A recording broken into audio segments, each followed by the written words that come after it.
안녕하세요. 저는 지방에 살고 있는 40대 여자입니다. 사연을 듣다 보니 참 욕이 절로 나오는 사연들이 많던데 저 역시 욕이 술술술 나오는 사연을 품고 있어 구독자분들과 함께 한바탕 욕이라도 하고자 사연을 쓰게 되었어요. 함께 해주시겠어요? 남편과 전 결혼한 지 7년 차가 되는 부부였어요. 남편과 저 사이엔 애교로 똘똘 뭉친 4살이 된 예쁜 딸이 있었고 사이는 그냥저냥 평범했어요. 손꼽힐 만큼 인고 부부도 아니었고 그렇다고 해서 하루가 멀다고 싸우는 사이도 아니었고요. 딸은 어린이집을 다니고 있었는데 맞벌이를 하다 보니 아침엔 일찍 집에서 나서고 오후엔 늦게 집으로 돌아오게 되었는데 어느 순간부터 딸이 그 상황을 너무나도 힘들어하더라고요. 남편과 전 고민에 빠졌고 대화를 해본 결과 딸 바보인 남편이 육아휴직을 쓰고 딸을 돌봐주기로 했어요. 여보, 그냥 내가 육아휴직 쓸게. 응? 정말? 정말 당신이 쉬어도 되겠어? 우리 회사 생각보다 육아휴직에 관대하기도 하고 무엇보다 채민이가 힘들어하는데 하는 수 없지. 당신 회사는 육아휴직 내면 복직하기 힘들 수도 있다고 했었잖아. 조금 그런 분위기이긴 해. 눈치도 막 주고 이상한 부서로 옮겨지기도 하고 말이야. 그러니까 그냥 내가 쓰는 게 맞는 것 같아. 이 김에 채민이랑 시간도 많이 보내고 나름 의미 있는 시간일 것 같아. 참 고맙더라고요. 사실 쉬운 결정은 아니잖아요. 그럼에도 불구하고 흔쾌히 사실 자기는 좀 쉬고 싶었는데 잘 됐다며 자신이 휴직을 낼 테니 아무 걱정하지 말고 회사 생활 잘 하라고 응원해 주더라고요. 이제 우리 집은 가장이 저라고 하면서요. 그렇게 남편의 희생 덕분에 딸은 눈에 띄게 밝아지기 시작했고 전 가정을 위해 힘든 결정을 내려준 남편에게 고마워 주말엔 더욱 남편과 아이를 위해 저의 모든 시간과 에너지를 쏟아부었어요.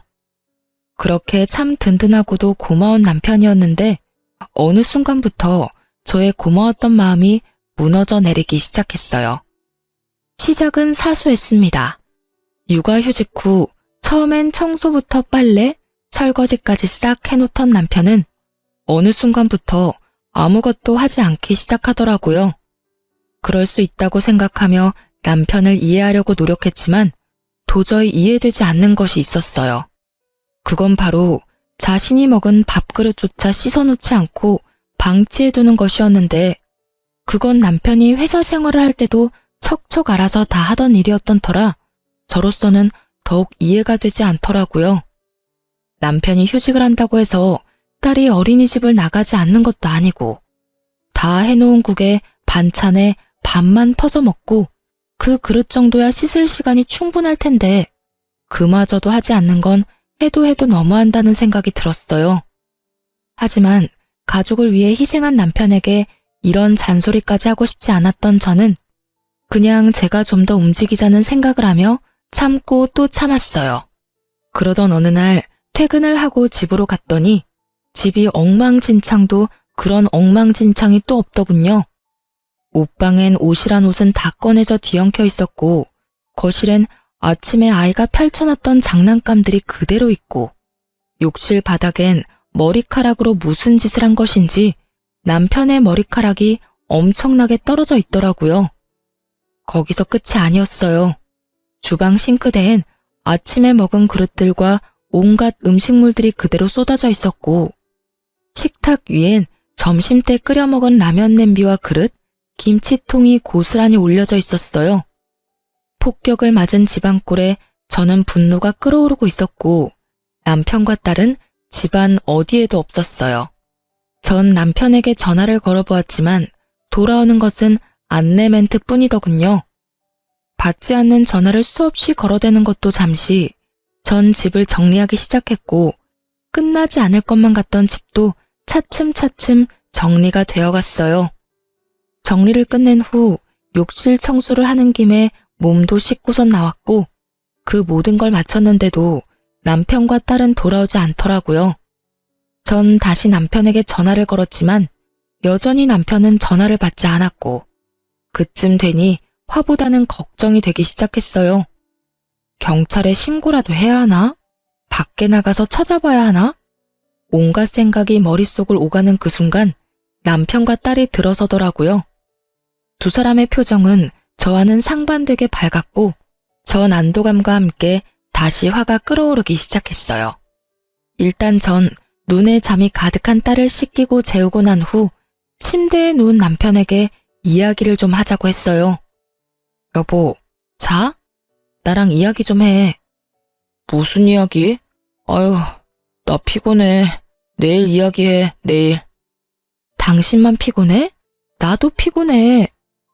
저의 닭달에 남편은 인상을 잔뜩 찡그리며 몸을 일으키더니 한숨을 푹 내쉬더군요.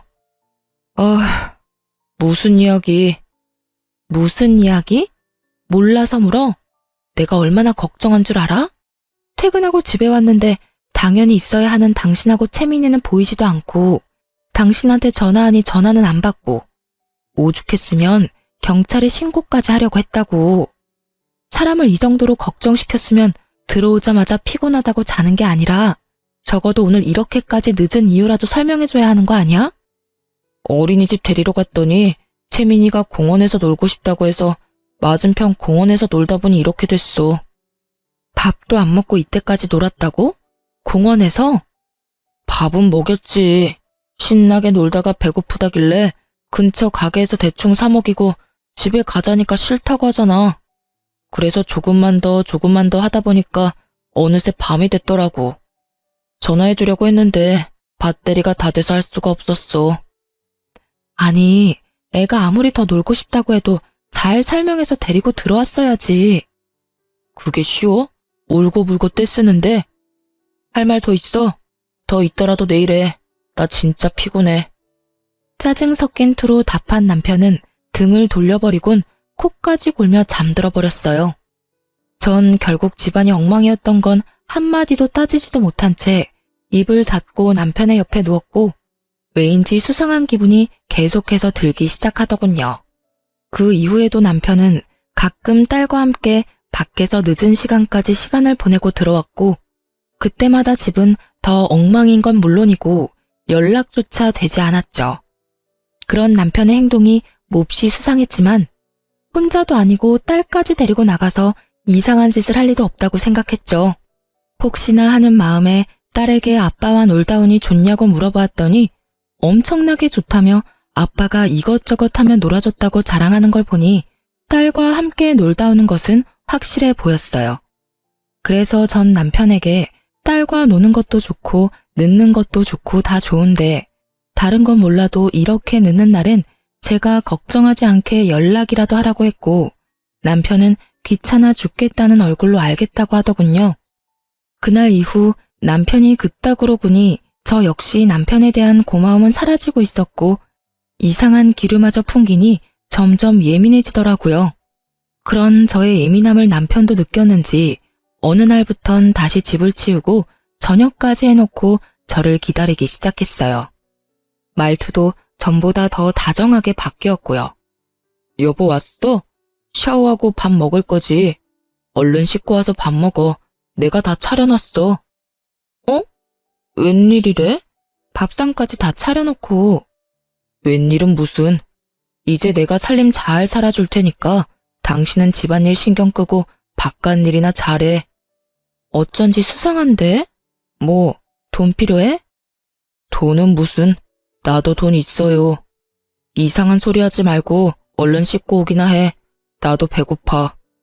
이렇게 말하며 제 등을 떠미는데 기분이 좋아야 하는데 왜인지 수상하더라고요. 왜 그런 거 있잖아요.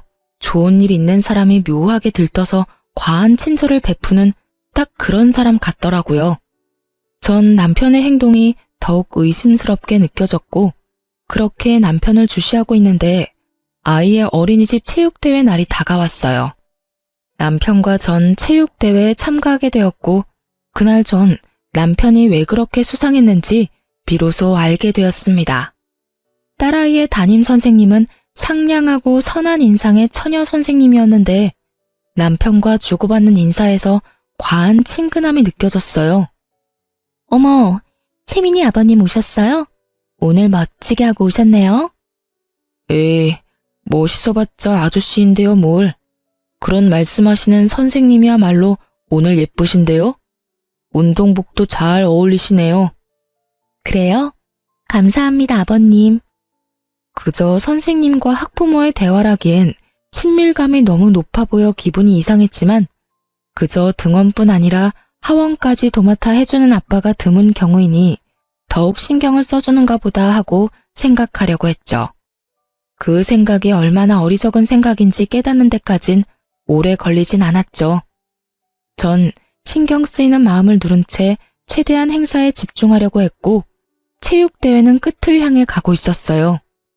드디어 마지막 경기만을 남겨두고 있었고 마지막 행사는 다름 아닌 부모님들과 선생님이 모두 참가하는 달리기 시합으로 아이는 물론 모든 선생님들이 참가하게 되었죠. 저와 남편은 참가하지 않아 멀찍이서 구경을 하고 있는데 열심히 달리던 딸아이의 담임 선생님이 발을 헛디뎌 그만 넘어지고야 마는 것이 아니겠어요? 쾅 소리와 함께 선생님은 넘어졌고 모두 걱정 가득한 시선으로 바라보는데 그 순간 제 옆에 있던 남편이 어느새 선생님의 곁에서 그 선생님을 부축하고 있더라고요. 일순간 분위기는 싸해졌고 순간적이지만 제 심장이 덜컥하고 내려앉는 기분이 들더군요. 남의 일엔 관심이라곤 없던 남편이 선생님이 넘어지는 모습을 보자마자 반사적으로 튀어나가 스스럼 없이 부축까지 하다니. 저는 차라리 눈을 감아버리고 싶었지만 최대한 아무렇지 않은 척 애써 미소를 지어 보였고 이상한 분위기를 감지한 원장님이 나서 그 선생님을 데리고 가는 바람에 상황은 일단 일단락이 되었어요. 집으로 돌아오는 길, 남편은 아무 말이 없었고 저 역시 말을 하고 싶지 않았어요. 그렇게 조용한 분위기에서 집으로 돌아왔고 오는 차 안에서 곤히 잠들어버린 딸을 침대에 눕히고 나오니 남편이 씻고 있더라고요. 떨어지는 물소리를 들으며 아무리 좋게 생각해보려고 해봤지만 생각하면 할수록 남편의 행동이 수상하고 이상했어요. 그렇게 상상의 나래를 펼치고 있는데 남편이 식탁 위에 올리고 간 휴대전화가 울리는 것이 아니겠어요? 전화를 건 상대방은 다름 아닌 딸아이 담임 선생님이었고 감사 인사라도 전하려고 그러나 하고 전화를 받으려는 순간 물기도 제대로 닦지 않은 남편이 어느새 저에게 다가와 휴대전화를 낚아채더니 화를 내기 시작하더라고요. 야, 넌 왜 남의 전화를 함부로 만져? 야라니, 남이라니요. 이때껏 아무리 화가 나도 야라는 호칭은 쓰지 않았던 남편인데 휴대전화 좀 만졌다고 불같이 화를 내니 너무 당황스럽기도 황당하기도 하더군요. 묻지도 않고 만져서 미안한데 전화가 와서 그랬어. 그런데 담임 선생님이 왜 당신한테 전화를 하는 거야? 따로 전화할 일이 뭐 있다고? 감사 인사 정도야 문자로 해도 되고 굳이 전화할 일이 없잖아. 그걸 내가 어떻게 알아? 내가 전화 걸었어? 하여튼 2번 다신 남의 물건에 손대지 마. 알겠어? 더욱 화를 내던 남편은 다시 욕실로 들어가 버렸고 전 차분하게 머릿속을 정리했어요. 지나치게 친근해 보였던 두 사람. 선생님이 넘어지자마자 반사적으로 튀어나가 서슴없이 부축하던 남편의 손길. 그리고 방금 전화까지. 설마는 확신이 되어갔고 그럴수록 전 더욱 차분해졌죠. 생각이 정리될 때쯤 남편이 나왔고 남편에게 묻고 싶은 이야기는 많았지만 참고 또 참으며 최대한 아무렇지 않게 남편을 대했어요. 평소와 다름없는 제 모습에 남편은 안심이란 걸 하는 듯했고 그렇게 주말이 지나 월요일이 되었죠. 전 평소와 마찬가지로 출근을 한다며 집에서 나와 예약해두었던 렌터카를 타고 남편을 뒤쫓기 시작했어요. 확신은 가득했지만 이 모든 확신들이 진실인지 제 두 눈으로 확인하고 싶었거든요. 주로 남편이 늦게 오는 날이 월요일, 목요일이었던 터라 미행의 날을 월요일로 정했고 저의 미행은 그렇게 시작되었어요. 오전엔 이상할 것 없이 평범하게 흘러가더군요. 딸을 어린이집에 데려다준 남편은 곧바로 집으로 돌아왔고 어떤 외출도 없이 집에서 시간을 보냈어요. 문제는 딸이 하원하고 난 후부터 이어지더군요. 딸이 하원을 하고 난 후 어린이집 놀이터에서 놀던 두 사람은 선생님이 퇴근할 시간에 맞춰 서둘러 차를 타고 출발하는 거 아니겠어요? 그렇게 출발한 차는 어린이집이 보이지 않을 거리에 멈춰섰고 어디선가 나타난 선생님이 그 차에 자연스럽게 타는 것을 보게 되었죠. 그 뒤로 이어진 상황들은 경악스러움의 연속이었어요. 딸은 아무것도 모른 채 그저 아빠와 선생님이 놀아주니 행복해 보였고 두 사람은 마치 부부처럼 아이의 시선을 피해 손을 잡고 당당하게 외도를 저지르고 있더라고요. 모든 것을 제 두 눈으로 확인하던 그 순간 그때서야 남편의 행동이 다 이해가 되기 시작했어요. 어린이집에서 운행하는 버스를 태워서 등하교 시키는 것이 더 편할 텐데 굳이 본인이 딸의 등하교를 시키겠다고 우기고 나선 것부터 해서 넘어진 상간녀를 불이 나게 일으켜 세우던 일까지. 그리고 옷방이 그리도 엉망이 된 것도 딱 맞아떨어지더라고요. 그때 제 심정은 정말 말로 설명할 수 없는 기분이었어요. 제 예상이 모두 맞아 역시 그럴 줄 알았다 싶다가도 정말 남편이 다른 사람도 아닌 아이의 담임 선생님과 외도를 저지르고 있었단 사실이 믿기지 않더군요. 이혼을 해야 하는 것이 분명하지만 아빠를 너무 사랑하는 딸에게 이혼이라는 것을 어떻게 이해시켜야 하나 싶고 그렇다고 모든 것을 덮고 그냥 살기엔 제가 알아버린 것은 너무 많았죠. 두 연놈의 다정한 모습을 찍은 사진들을 몇 번이고 되돌려보며 고민 또 고민했지만 결론은 이혼이 답이라는 것이었어요.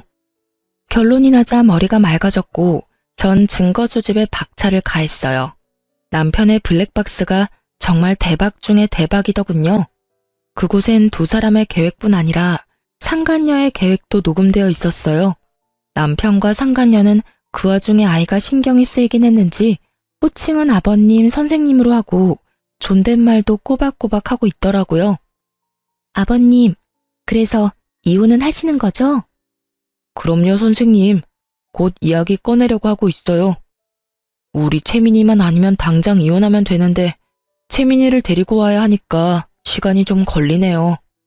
제대로 된 약점이라도 잡아야지 양육권을 가지고 올 수 있을 텐데 그게 쉽지는 않네요. 하긴 그렇긴 하겠네요. 그래도 노력 좀 해줘요. 저도 채민이랑 꼭 같이 살고 싶으니까요.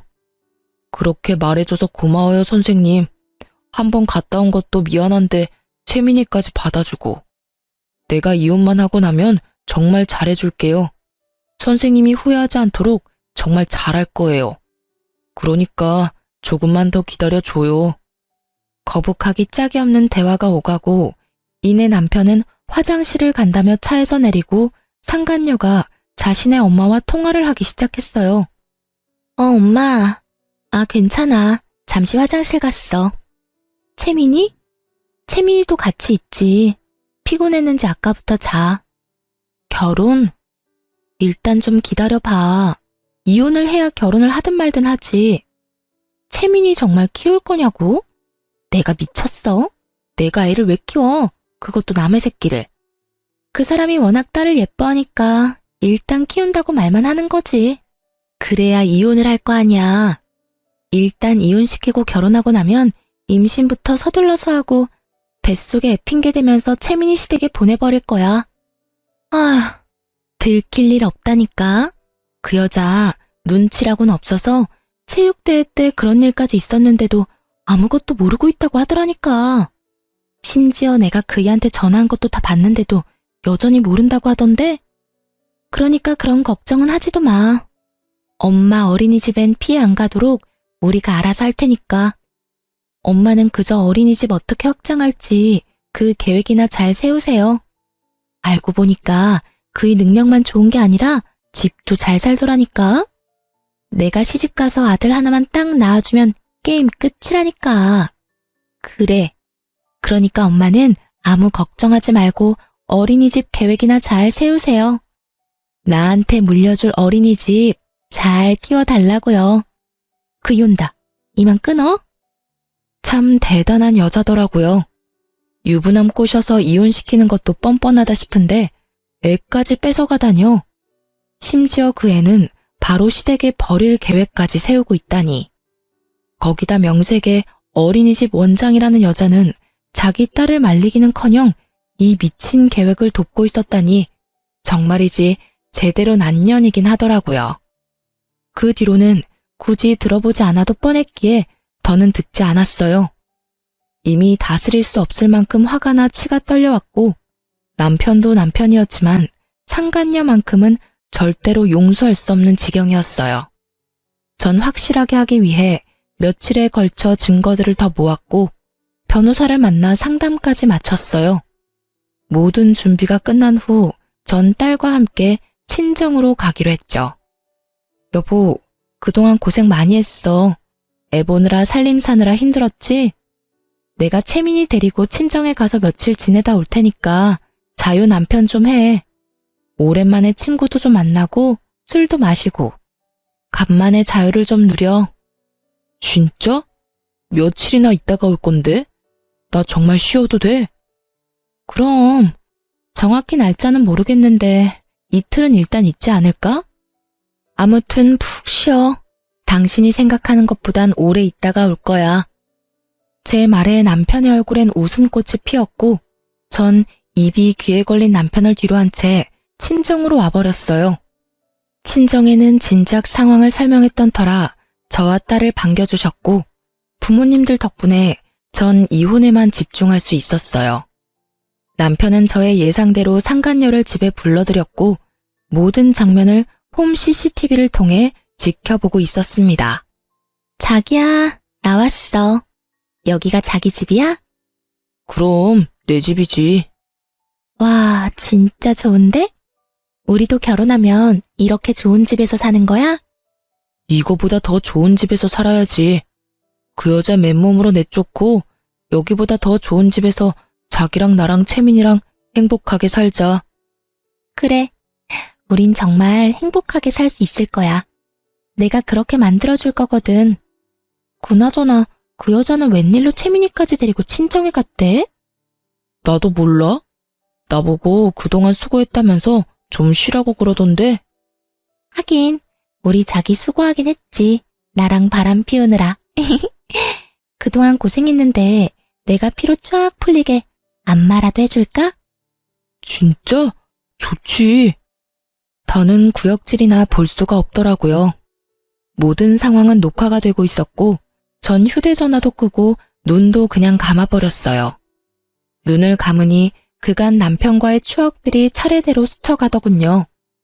첫 만남에 설렜던 순간부터 결혼을 결심하게 된 순간들, 결혼식, 그리고 처음 딸아이를 품에 안는 순간까지도요. 그 추억의 끝은 남편의 외도였고 그제야 마음속에서 모든 것이 정리되는 느낌이 들었어요. 이혼하겠다고 마음먹은 것과는 별개로 그 순간까지도 남편에 대한 미련 비슷한 것들이 남아 저를 힘들게 하고 있었는데 비로소 그때 모든 것이 떨쳐지더라고요. 그 다음날 모든 증거를 가지고 아이들이 제일 많이 등원하는 시간에 맞춰 어린이집으로 향했어요.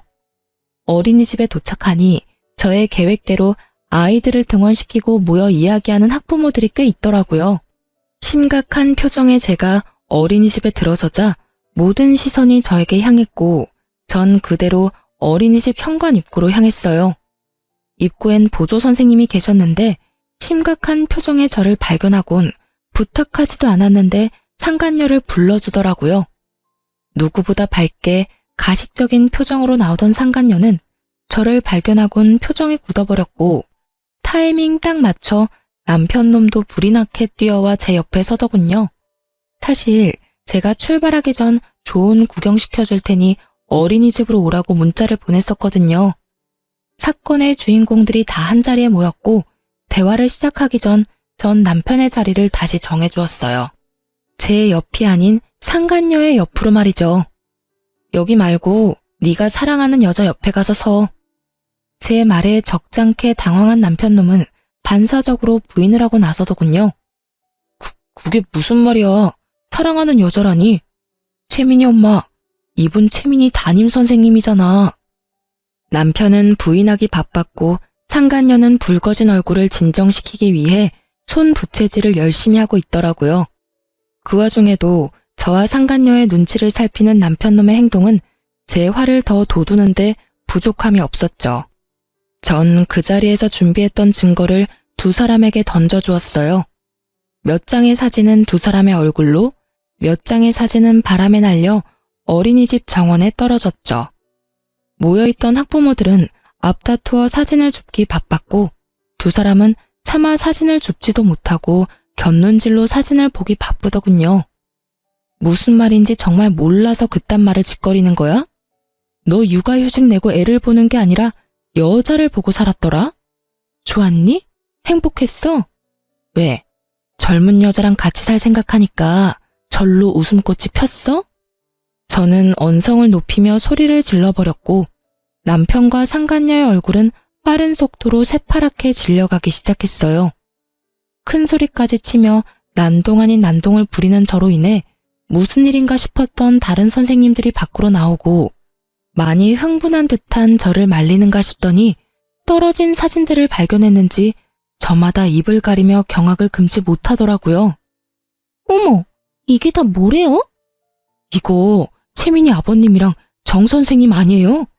에이, 설마요. 어떻게 그런 짓을 해요? 아니라고 하기엔 지금 분위기가 좀 그렇잖아요. 많이 놀란 선생님이 저마다 한마디씩 하는 사이 기다리던 사람이 뛰어나오더군요. 그 사람은 바로 이 어린이집의 원장이자 상간녀의 엄마였어요.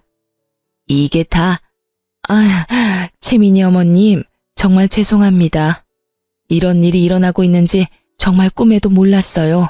정말 죄송합니다. 거듭 아무것도 몰랐다며 저에게 고개 숙여 용서를 구하던 원장은 큰 결심을 했다는 듯 이런 말을 하더라고요. 제가 직원 교육을 잘못 시켜도 한참 잘못 시켰습니다. 책임지고 해고하고 이 바닥에 다신 발도 못 붙이게 할 테니 힘드시겠지만 일단 진정 좀 해주세요, 어머님. 진정? 지금 내가 진정하게 생겼어요? 암요. 진정하시기 힘드시다는 거 저도 잘 압니다. 그러면 다른 학부모님들도 다 보고 계시고 일단 들어오셔서 이야기 나누실까요? 코웃음이 다 나더라고요. 상간녀와 남편의 관계를 진작 다 알고 있었다는 것을 블랙박스를 통해 다 알고 있는데 이리 소름을 끼치는 연기를 펼치며 아무것도 모르는 척을 해대니 코웃음이 날 정도로 어이없을 수밖에요. 저기요, 직원 교육은 둘째치고 딸 교육은 어떻게 했길래 이딴 짓을 벌일 수가 있죠? 네? 어머님, 그게 무슨 말씀이신지. 다 알고 있으니까 발뺌할 생각도 하지 마세요. 이 여자, 당신 딸이잖아. 아니 도대체 딸 교육을 어떻게 했으면 학부모이자 유부남인 남자와 놀아날 수 있는지 딸 키우는 입장에서 도저히 이해가 안 되네. 그걸 어떻게 아무도 모르는 사실인데? 지금 어떻게 알았는지가 중요해. 내가 뭘 얼마나 더 아는지는 궁금하지 않은가 봐. 나 당신네들 통화하는 것도 다 들었어. 뭐? 일단 이혼부터 시키고 임신부터 해서 내 딸을 시댁으로 보내버린다고? 그게 인간이 할 말이야? 그게 아이들을 보살피는 선생 입에서 나올 말이냐고. 저는 다시 한번 악에 받쳐 소리를 질러버렸고 제 말에 모여있던 학부모들은 경악을 금치 못한다는 표정을 지어 보이더군요. 남편 역시 화가 났는지 상간녀를 닥달하기 시작했고 상간녀는 절대 아니라며 잡아떼기 바쁘더라고요. 이 말이 전부 사실이야?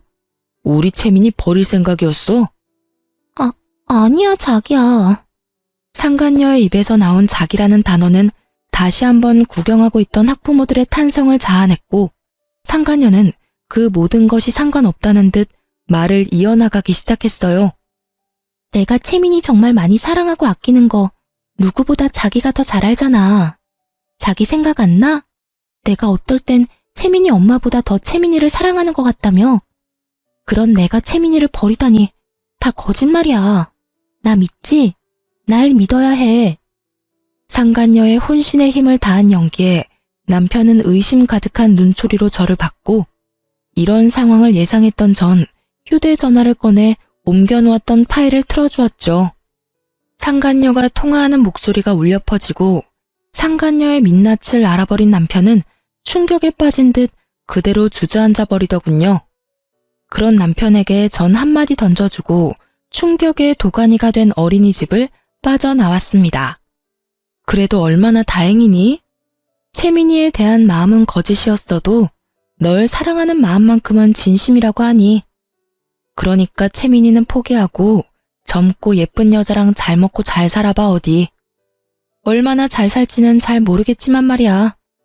그렇게 집으로 돌아온 저는 남은 짐을 싸고 있었어요. 그렇게 한참 짐을 싸고 있으니 남편과 상간녀 그리고 원장까지 차례대로 집으로 들어오더라고요. 줄지어 들어온 세 사람은 저의 눈치를 살피더니 모두 제 앞에 무릎을 꿇고 앉아 빌기 시작했어요. 어머님, 두 사람 헤어지기로 했습니다. 제 모자란 딸도 많이 반성하고 있으니 한 번만 용서해 주시면 안 될까요? 제가 어떻게 해서든 어머님께서 받으신 마음의 상처 보상해 드리겠습니다. 원하시는 방법으로 그게 뭐든 어떻게 해서든 보상할 테니 학부모님들겐 모든 것이 오해였다고 거짓말 좀 해주시면 안 될까요? 이렇게 부탁드릴게요. 손이 발이 되게 빌던 원장은 상간녀의 팔을 툭 하고 쳤고 원장의 닭달에 상간녀 역시 싹싹 빌며 이어 말하기 시작했어요. 어머님, 제가 잠시 미쳤었나 봐요. 애들한테 치이고 일도 힘들다 보니 절대 채민이 아버님 만나는 일 없을 겁니다. 맹세할 수 있어요. 못 믿으시겠다면 각서까지 써드릴 수 있어요, 저. 상간녀의 말이 끝나자 기다렸다는 듯이 남편놈이 말을 하기 시작하더군요. 그래 여보, 우리 정말 헤어졌어. 다신 이 여자랑 만나는 일 따윈 없도록 할 테니 제발 이웃만은 이야기하지 말아줘. 이번 한 번만 당신이 용서하고 넘어가주면 내가 정말 죽을 때까지 잘할게. 그러니까 제발 한 번만 그냥 넘어가주라. 내가 이렇게 빌게. 정말 눈물 없이 들을 수 없는 반성들이더군요. 어쩌면 그렇게 예상에서 한치도 벗어나질 않는지. 듣는 내내 지겨워서 하품을 크게 하는 바람에 눈물이 다 났지 뭐예요? 전 목이 빠져라 제 대답을 기다리는 세 사람을 향해 답을 해주었어요. 원장님, 어떤 보상을 어떻게 해줄 생각인지는 잘 모르겠는데 전 보상 같은 거 필요 없어요. 억만금을 가져다 준다고 한들 난도질당한 마음이 멀쩡해지겠어요? 그러니 그 되지도 않는 잔머리 그만 굴리세요. 전 보상이 뭐든지 간에 절대로 다른 학부모님들한테 거짓말할 생각도 해명할 생각도 없으니까요. 제 말에 원장은 절망스러운 표정으로 저를 바라보며 다시 설득을 해보려 입을 뗐지만 그런 원장의 눈을 외면하고 상간녀를 똑바로 보며 말했어요. 넌 이 남자하고 헤어질 필요 없어. 네? 그게 무슨 말씀이세요? 헤어질 필요가 없다뇨. 말 그대로야. 내가 이 남자 너 줄 테니까 그냥 가져. 네가 데리고 살라고. 그렇게 사랑한다고 해놓고 헤어지긴 왜 헤어져? 그냥 둘이 행복하게 잘 살아봐. 단, 넌 다신 선생질하며 살 생각은 하지도 마. 혹시나 어디에서 또 선생질하고 있다는 소문 들리는 날엔 지구 끝까지 너 쫓아가서 학부모하고 놀아난 더러운 년이라고 온 동네에 소문 내줄 테니까. 꼭 그렇게까지 하셔야겠어요? 제가 헤어진다고 하잖아요. 다신 만나지 않겠다고요. 네가 헤어지고 다신 안 만난다고 하면 이때껏 너희 둘이 만나왔던 일이 없던 일이 되니? 그리고 네가 헤어질 테니 나보고 다시 저 새끼랑 살라고 부탁하면 내가 바람까지 피운 더러운 놈이랑 다시 붙어 살아야 해? 이게 어디서 부탁이라고 하면서 명령질이야. 명령이 아니라 정말 간곡하게 부탁드리는 거예요. 저 정말 다시는 이 사람하고 만나는 일 없을 테니 두 분 살고 말고 하는 건 알아서들 하시고 제 앞길만 막지 말아주세요. 제발 부탁드릴게요. 저 아직 나이도 어리고 앞길도 창창한데 그런 소문을 내시면 앞으로 전 어떻게 살아요? 넌 인제야 눈물이 나니? 난 이제 눈물이 말랐는데 말이야. 네가 유부남 꼬셔서 이 집에서 좋다고 행복감에 젖어 있을 때 난 말이야 피눈물을 흘렸어. 그러니 네 인생 망가지는 것쯤은 네가 감당해. 망가진 내 인생도 나 혼자 감당하고 있는데 내가 네 인생까지 신경 쓸 틈이 있겠어? 상간녀는 흐느끼는 소리를 내며 펑펑 울기 시작했고 전 그런 상간녀를 외면한 채 마지막 남편에게 말했습니다. 당신이 제일 어이없어. 그거 알아? 뭐? 이딴 짓까지 해놓고 이혼만은 이야기하지 말라고? 머리에 총 맞았니? 그렇지 않고서야 어떻게 그런 말을 나한테 할 수가 있어. 일을 이 지경까지 만든 사람이 누군데? 난 무슨 일이 있어도 너 같은 인간이랑은 못 살아. 이혼은 무조건 할 거고 채민이는 당연히 내가 키울 거야. 여보. 그 더러운 입으로 여보라고 부르지도 마. 소름 끼치니까. 아, 내가 채민이는 보여주긴 할 건데 그 역시 내가 정할 거고 만날 수 있는 횟수도 많진 않을 거야. 그 정도는 감당해야 하지 않겠어? 제 말이 끝나자 세 사람은 저마다 할 말이 많아 보였지만 전 짐을 챙겨 집에서 나와 친정으로 와버렸고 친정까지 찾아오는 건 겁이 났는지 더는 쫓아오진 않더군요. 전 친정에서 부모님의 도움을 받으며 이혼과 함께 상간녀 소송을 진행했고 그 과정은 정말 길고도 험했습니다.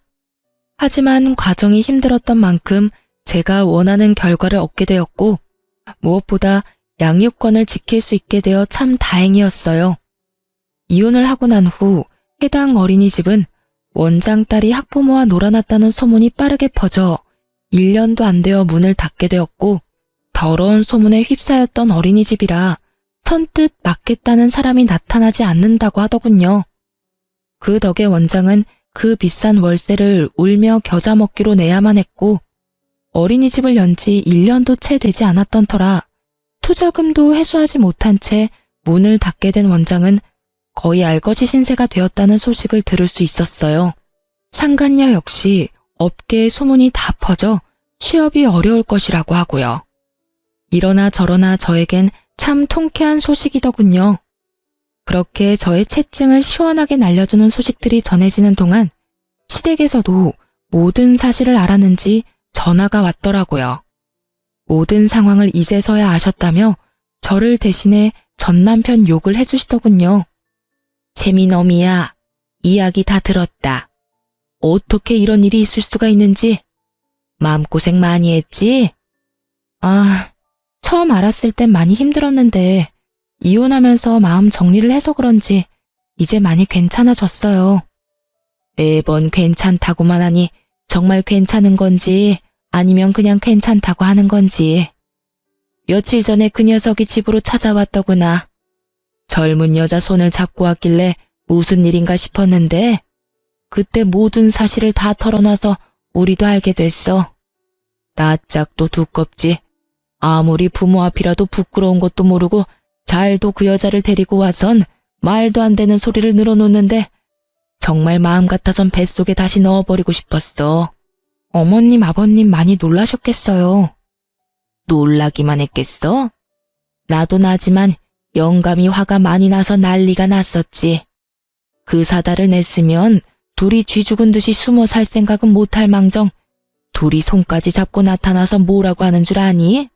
글쎄 우리를 모시고 살고 싶다고 하더구나. 말이 모시고 사는 거지 우리가 바보야? 그 시꺼먼 속내 하나 모르게?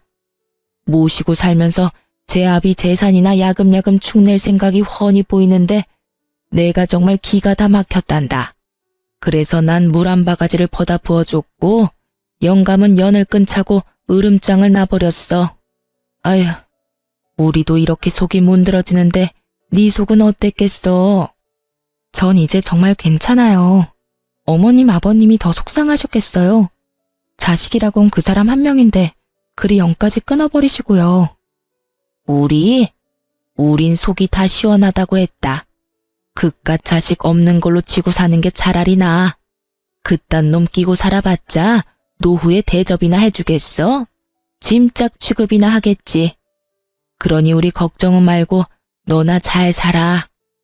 평소에도 딸을 복덩이라고 부를 만큼 아이를 사랑해 주셨던 시댁이었던 터라 다른 것도 아닌 전 남편의 외도로 인한 이혼은 시댁에서 용납할 수 없는 짓이었죠. 취약한 꿍꿍이를 가지고 합가하려고 했지만 그 자리에서 모진 수모를 겪고 쫓겨났다는 이야기를 들을 수 있었죠. 그러면서 저를 위로해 주시는데 그제서야 눈물이 나더라고요. 그렇게 한참을 울고서야 전 감사의 마음을 전하고 전화를 끊을 수 있었어요.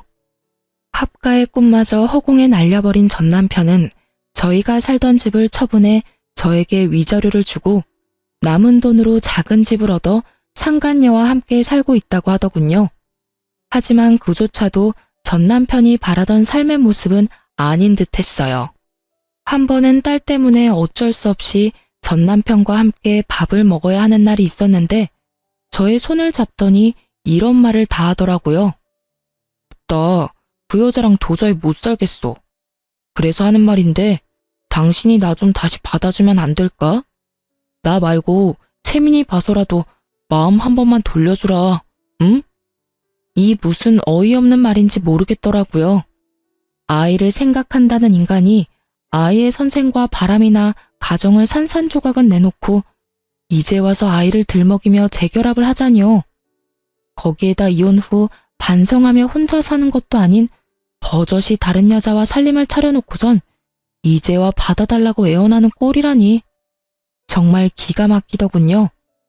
전 남편의 말을 듣자마자 재빨리 전화기를 꺼내 상간녀에게 전화를 걸었고 이 모든 사실을 빼놓지 않고 그대로 상간녀에게 전해줬어요.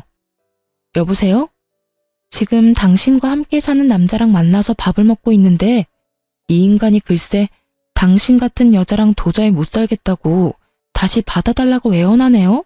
혹시 합의된 상황인가요? 이런 저의 행동을 보던 전 남편은 제 휴대전화를 거칠게 빼앗아 소리를 지르며 화를 내더군요. 너 이게 뭐 하는 짓이야? 아무리 그렇다고 해도 그 여자한테 전화를 하면 어떡해? 너 미쳤어? 전 남편의 고성에 딸은 놀라 울기 시작했고 전 그런 딸을 품에 안고 달래며 전 남편에게 단단히 경고해 주었어요. 또다시 그런 말도 안 되는 소리를 짓거렸다간 그 여자랑 삼자대면이라도 하게 될 테니 두 번 다신 헛소리할 생각도 하지 마. 이렇게 말한 저는 자리를 떠버렸고 그 후론 예상치 못한 소식이 들려왔어요. 그 소식은 상간녀와 전 남편의 소식이었는데 저의 전화로 시작된 두 사람의 불화는 사그라지기는커녕 점점 커져만 갔고 결혼식까지 올린 두 사람은 1년도 채 되지 않아 이혼을 하게 되었다고 하더군요.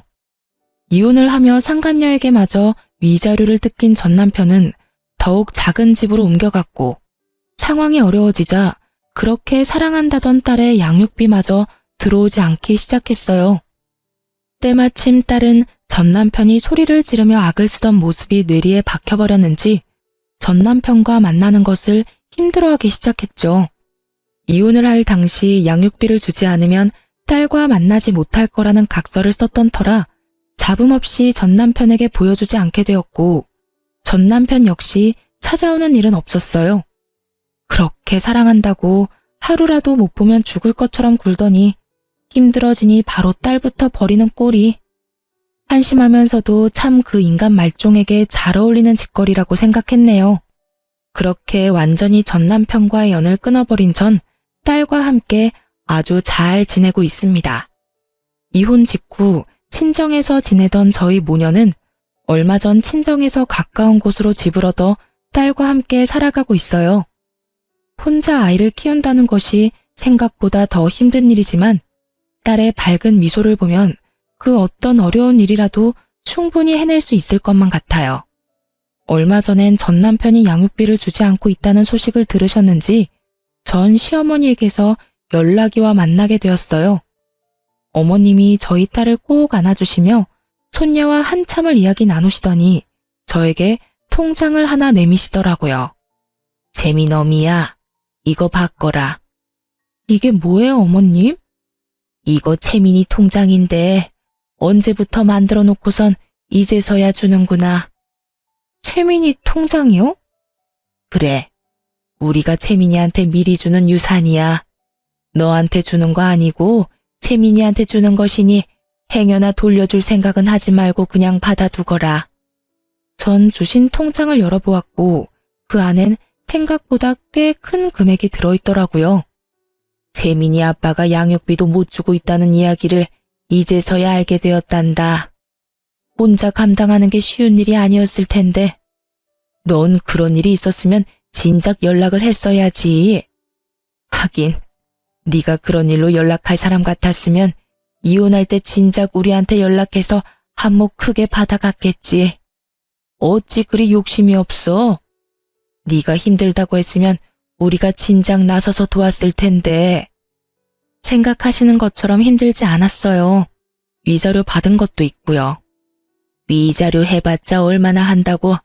잔말 말고 받기나 해. 어머님, 이건 너무 많아요. 제가 웬만하면 채민이 앞날 생각해서 그냥 받으려고 했는데 이건 너무 과해요. 그냥 이거 넣어두시고 제가 너무 힘들어서 안 되겠다는 생각이 들면 그때 연락드릴게요. 그때 가서 조금 힘이 되어주세요. 화하기는 무슨? 네가 아직 세상 때를 덜 묻었구나. 조금 더 살아봐. 내가 그때 그 통장을 받았어야 했는데 하고 후회하는 날이 올 테니. 그때 가서 후회하지 말고 줄 때 감사합니다 하고 받으렴. 네가 말하는 그때까지 우리가 살아있을지 죽었을지 누가 알겠어? 우리 같은 늙은이들 언제 어떻게 될지 모르는 거고. 정신이라도 멀쩡할 때 우리가 직접 너한테 전해주고 싶어서 그래. 그러니 이 늙은 어미손 부끄럽게 하지 말고 냉큼 바꿔라. 그리고 이 돈으로 우리 채민이 하고 싶다는 거 망설이지 말고 다 시켜줘. 감사합니다, 어머님. 그럼 제가 이 돈만큼은 꼭 채민이만을 위해 쓰도록 할게요. 그렇게 전 감사한 마음으로 통장을 받았고 그 도움 덕분에 딸의 교육비 걱정은 덜 수 있었어요. 가끔 이런 생각을 해요. 우리 딸이 조금 더 자라서 이혼한 저를 원망하진 않을까 하는 그런 생각이요. 그런 생각이 들 때마다 전 딸에게 더욱 잘하려고 노력하고 있습니다. 제가 더 잘하고 더 잘 보살피면 원망의 마음이 이해의 마음으로 변할 수도 있지 않겠어요? 앞으로도 전 딸과 함께 더 많은 것을 보고 더 많은 것을 경험하며 그렇게 함께 지내볼 예정이에요. 이로써 저의 사연은 끝이 났네요. 긴 시간 저의 사연 들어주셔서 감사합니다.